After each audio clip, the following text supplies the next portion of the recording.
We are human, and I believe we have the tools.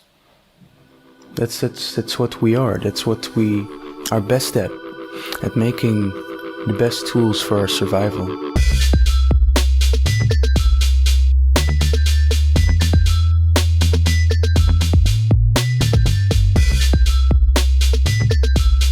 We've been doing this for millions of years.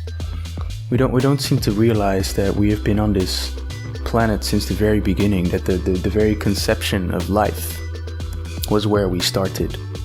And we are here today. We've been on this planet since at least 3.8 billion years ago. We are human and we have the tools. I believe every individual has the power and wisdom to decide for themselves. The average momentum of choices made in the crowd will eventually even out to the best solution. That's just the thing I believe in. For example, this is why I believe capitalism works quite well.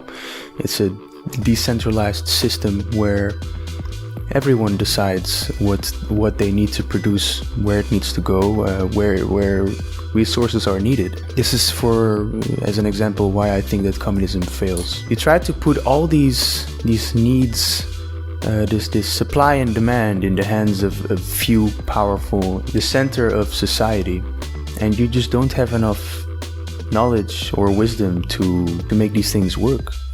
This is why I think communism failed, the mismanagement of resources completely. In a philosophical way, I think the decentralization of power in humanity is where we shine best and comes with the best solutions that most people want. And in a mystical kind of way, it seems to always pan out towards the best solution, or the best answer, rather. There was a statistician named, Francis Galton, and in 1907, there was an ox weight guessing competition. What he did was he studied all the entries made for the competition, and what he found out was that the median of all these entries evened out to 1% accuracy to the actual weight of the ox. 1%! That's quite accurate. That was the median of all the entries, the average guess of all these people. Now, this study has been replicated after a couple of times with the same type of results. There was another Japanese doctor that replicated this study with a chewing gum ball machine, where they made a great amount of people guess the amount of chewing gum in the machine. And again, the median was very accurate, very close to the actual amount of chewing gum balls in the machine. Now, this tells me something. I truly believe in this wisdom of the crowd, this collective wisdom of us people, of us humans. I do not believe that a few individuals can decide for all of us what is best. I truly believe that they cannot know in a very true sense. They do not have all the wisdom needed to take care of everyone. I do not believe that forcing medicine upon a people is in any type of way moral. And if I read that correctly, I think it's against the Nuremberg Code. I do not believe that slowly taking away someone's access to society and take away their freedom, the only way to get it back is to take a medicine. No, that's not consensual. I don't think he would be saying the same thing if this was in regards to sex. Like, you'll slowly take away someone's access, you will punish this person until they have sex with you. You think that's okay? No, of course you don't think, but of course it's whatever. I just don't think that's right. We have this incredibly complex and intricate immune system. This immune system that has helped us survive since the very beginning, what I just spoke about, since 3.8 billion years ago. I have been interested in the immune system since before the pandemic, and I am still completely blown away just by how crazy and complex our immune system is. It's an amazing system. You could really visualize it as like a human army. It has different types of troops, it has different types of specialized weapons, it has scouts, it has spies, it has special cells that rally other cells. It's that crazy and interesting. I really like learning more about the immune system. It's an incredible system. And a lot of these immune responses that we have, it really could resemble like human warfare. I really advise you to learn more about the immune system. It's incredibly interesting. And alongside with that, alongside our amazing immune system, we have this amazing brain. Let's say since the beginning of society, of our tribes, our tribals, we developed medicine to help us alongside with our immune system. That's how ingenious and smart we are. That's why we are here today. After 3.8 billion years. That's a long time. That's an unfathomable, I cannot even pronounce the word. You know what I mean? It's unfathomable. So not only our immune system, but we even have instinctual responses to when we are sick. We tend to want to stay inside when we are sick and stay away from people. This is an instinctual response, and people tend to want to stay away from other people who are sick. This is an instinctual response that we have. We still have instincts. Don't think that you're above the animal kingdom in any kind of way. We are, I would say, a bit more complex, but I wouldn't say that we are very different in our mechanics. They just express themselves in a more complex way, but we're still animals. So after this great battle of our immune system and our actual instinctual responses towards being sick, if you survive, you will be more protected against this disease that you just had. And that's a great thing. I love our immune system. It's a incredible machine. It is one thing our immune system needs, and you can even compare this to real warfare. A country that hasn't seen warfare in decades or maybe hundreds of years, it's not going to be well prepared against a country that has been in war. You know, they have experience. And it's the same with your body. Your body needs training. It needs experience. It needs to keep itself trained. What do you think happens when you don't go outside, out in the open, exposing yourself, mingling and frolicking with all the other human beings? You can't really do that in lockdown. You just stay in your same home with the same exposure, with the same bacteria and viruses that live in your home, but nothing that's outside. So what do you think happens if all this time you stay inside, you don't get in contact with people? For multiple reasons, you're either in lockdown or you're just kind of afraid to get in touch with people. You're wearing masks all the time, which also somewhat stop your exposure to the environment. It'll get you sicker. Your body will not be as prepared for all diseases. And I find it such a strange phenomenon. We are going through all these measures that just have the ability to make us sicker overall from all diseases, out of fear to get sick of one disease. I don't know. Just tell me. Does that just sound weird to me? Am I weird for thinking that sounds weird? I don't know.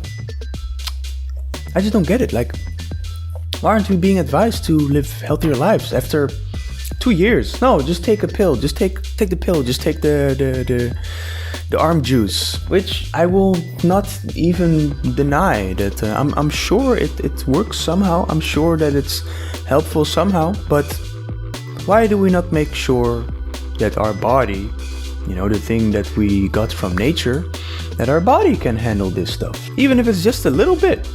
Why aren't we being advised to live more healthy? Why is the first answer take a pill?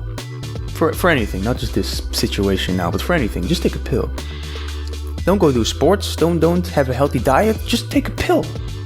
Take a pill, inject something in your arm. It's better than actually living a healthy life, right?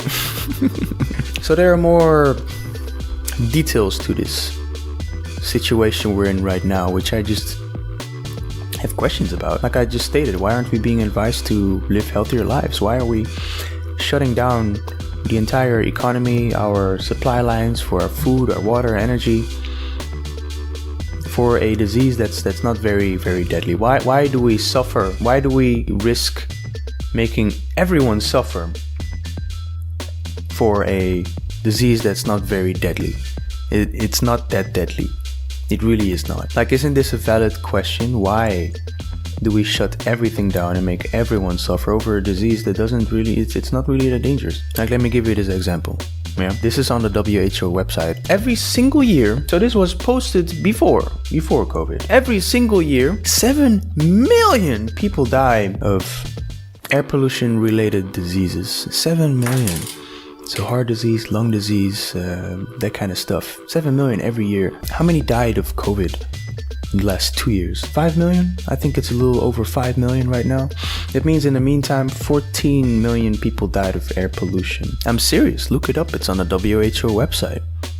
You can check it. Now, every single life lost to a disease is terrible. It really is, and I really feel for everyone who died of either this disease or heart-related diseases. It doesn't matter. Every lost life is terrible. But I'm just trying to put this in perspective. Like, why are we freaking out so much now? Why weren't we freaking out so much about these air pollution-related deaths, which are, like I said, 7 million each year? That is more than the total of COVID right now. Is it maybe just because we are used to the air pollution and it doesn't scare us, and a new novel virus does? And because it's new, it causes chaos, and maybe there are quite some parties and people who benefit of keeping this chaos going? Maybe? Just maybe? Maybe? Like, just think about this. Just think about this point that I'm gonna make right now. I hope you pay attention to this. The Spanish flu, which was very deadly. It was terrible. It lasted for 2 years. The pandemic of the Spanish flu lasted for 2 years. We are entering our 3rd year now. Like, doesn't something in your brain go like, that is weird. We didn't have all this medicine 100 years ago. Why are we still in this pandemic? Let me just tell you this. Let me just cut to the chase. This is not going to end. This is not going to end. And it won't end because you decided that someone else can do a better job at managing your life and make better choices about your health and make better choices about what you should do for other people. It's mostly you. Yeah, they are with a couple of people. We are in the billions. So it's us. It's our fault that this is not ending. Like, is it really that hard to fathom that there are people out there that only care about money and power and nothing else? In particular, the lives of other human beings. Do not believe that people can do bad things in exchange for a lot of money, which also grants you the ability to use some of that to cover up this exchange, push certain ideas on the public after investment. You don't want to lose your investment, right? So let's not tell people about that. I don't want them to know how much I invested into that and that I'm actually doing this because I don't want to lose all that money. Like, you're not gonna tell me right now that you do not believe people like this exist. Where are you from? From pink country with rainbows and shit, unicorns running around and shitting rainbow cupcakes? Yeah, I don't believe that you believe you're in a place like that. But after everything I've seen in the last 2 years, those very people I just told you about are exactly the people who are keeping this thing spinning and rolling and keep it going. To me, it's just obvious. Like, I'm sure you've also seen this big shift of wealth and power towards a certain group of people away from you and your neighbor, your family, your friends. We're in a pickle, and another group of people have been doing great the last 2 years. They've been doing amazing. I wish you all good luck. I really do. Because I think this is gonna be a weird winter. See you around, guys.